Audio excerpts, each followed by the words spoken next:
Bee Swarm is literally dying right in front of your eyes, and I feel like it's getting worse and worse day by day. Despite the fact that the game has reached what number, like 200,000 people concurrently, I really can't confidently say that I could ever return to Bee Swarm, knowing like the state it's in right now. And I feel like a lot of people can feel the same way, especially a lot of YouTubers nowadays. I've been playing the game since 2018. Maybe it doesn't really reflect it on my hive all too well, but I've at least learned how to enjoy the game, even when I didn't really want to play it. But with all things coming around in the last couple of months, there's a very very big reason why the big YouTubers and number one honeymakers are just quitting. There's nothing to do. There's just a lack of content. There's no clarity from on it. My main thing is that the new Red AI macro. If you look at my past videos, you can see that I was a Red Hive at one point. Maybe it was very early, yeah. I get if you want to judge it, it was a very smart decision, but I at least took away the fun aspects of the game into perspective, and I feel like everyone could agree that the main goal in the game is to really get to that point where you have fun making lots and lots and lots of honey. Hence why like blue is kind of um, interpreted as like the progression stage. You want to macro as much as you can, so then you can get to those fun bits. It's kind of like AI, you know. It was originally meant to be more of a replacement of mundane life. So self checkout. You don't have to stand around in a like a counter every single day, 24/7, just saying the same old thing. You could just have an AI to do it all for you, and then you can focus on jobs that you actually want to do, like career paths, filmmaking, stuff like that. But now with generative AI in real life, a lot of the jobs that thought to be safe are even now still hard, getting harder and harder to do, uh, like the basic jobs and like the more creative side. Now this is now this same thing is happening with red and white. Specifically red, there's macros for boosting in Pepperfield. You do not have to play the game at all. There is just no reason to. Um, and and I feel like it doesn't really make any sense from people who bring it up um in like YouTube videos. So like for example, Banana, he made a whole video about it and he actively uses it, but then you don't fail to recognize you fail to recognize how it's kind of destroying the game. There is no reason to play the game if the game is being played for you. Like it's not normal. It's just all automated. There is no art if it's all done for you. It's not yours. And it just completely destroys the gameplay aspects. Um, there was a video that someone made a while back during Beesmas where they critiqued the game for being a micro-maxing simulator where everyone fights for the number one spot by just boosting in the most optimized way with sometimes unethical methods like cheats or the people those atlas spots that teleport to the Coco Belt passive. It just doesn't make any sense. Speaking of something that doesn't really make any sense, I wanted to talk about the sticker economy. Now, I'm really bad at trading, so I'm not the best at it, but I have a lot of insight into how it works, and it can be very silly at times. But I feel like it's gone to a new low where people realized, hey, Mother Bear, they have like a free star egg if you make a new account, so we can just speedrun getting a new star sign. Cool, that works. Now let's get Atlas to do it even faster, unethically, and then we'll just get a 200, 300 bots to do that, and we can then inflate the entire economy.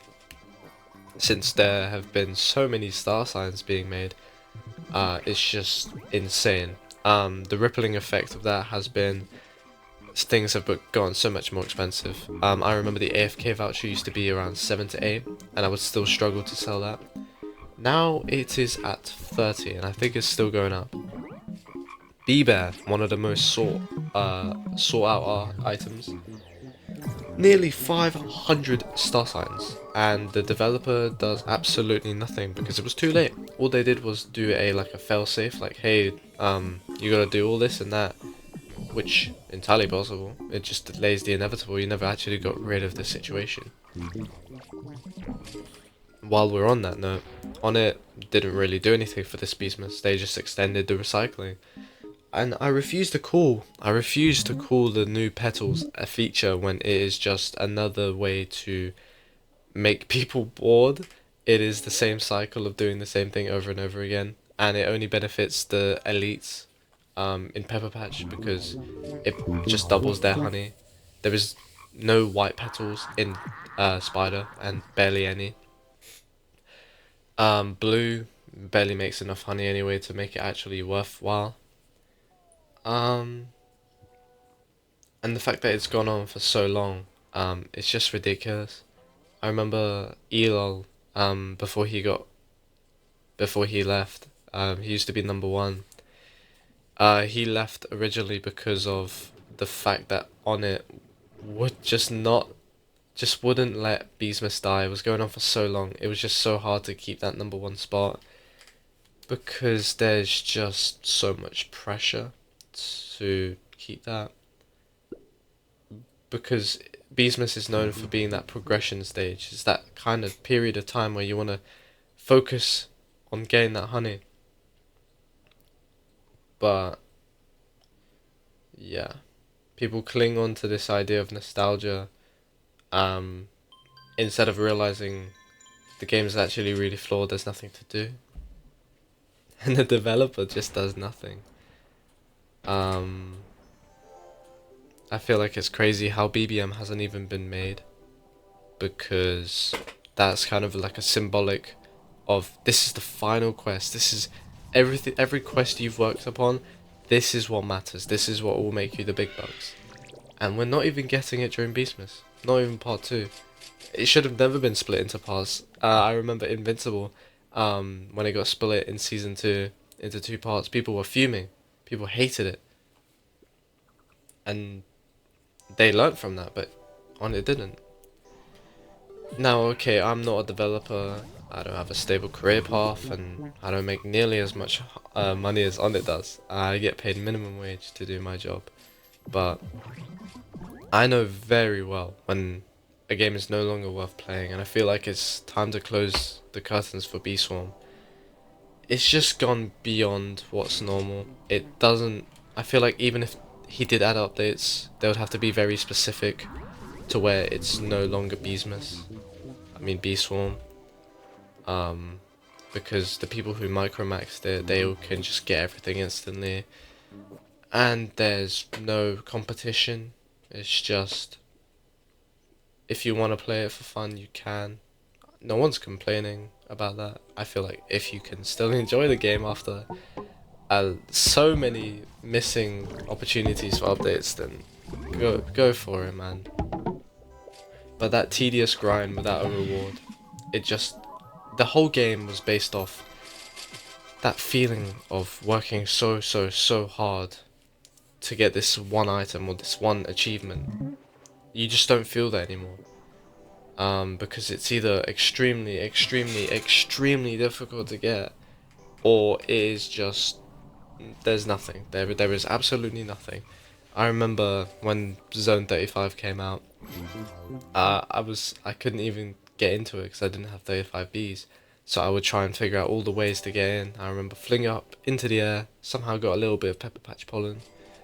And then when I got into it, I spent 1 hour and 57 minutes on Coconut Crab, and I died anyway. It was just that effort to experience something new and working towards it. You don't feel that anymore. There's nothing. There is absolutely nothing new. Retro Swarm, it was nice, but there's no benefit in playing it. Golf, that was scrapped. There's nothing in it. There's no reason to even add it back if there's no beneficial feature that would be fun. I wish the game had more care taken into it, because On It doesn't do anything. The most he's done in the past year or so was a ban wave that he should have done ages ago. I understand like the trading fix that took months and months and months during Beast Missile and whatnot, but it's just this is a new low for B Swarm, where so many people are quitting. B Swarm guide's gone. I forgot his name, but that one guy, I think it was Deslim. He's gone, at least I think. Now, Mr. Sir, I just don't understand it. I feel like the more on it fails to communicate, the smaller the game is going to get. And I understand he's making a new game and all. It was inspired by Dead Rails, I heard, when it was leaked or announced. I'm not too sure. But the bare minimum for someone who barely updates the game is to at least address the situation or address like his plans, even if it's something that he can't keep his word to. I mean, he announced the new backpacks and we still haven't got 'em. Maybe it's an expectation that he's basically bounding himself towards. Maybe that's why he stopped. He did that one crash out where he said he doesn't need to update the game anymore. So, who knows? I just wish the game gets better from here, because I don't hate on it. I don't hate the game, but I just hate what it's become. That's all I have to say, really. Thanks.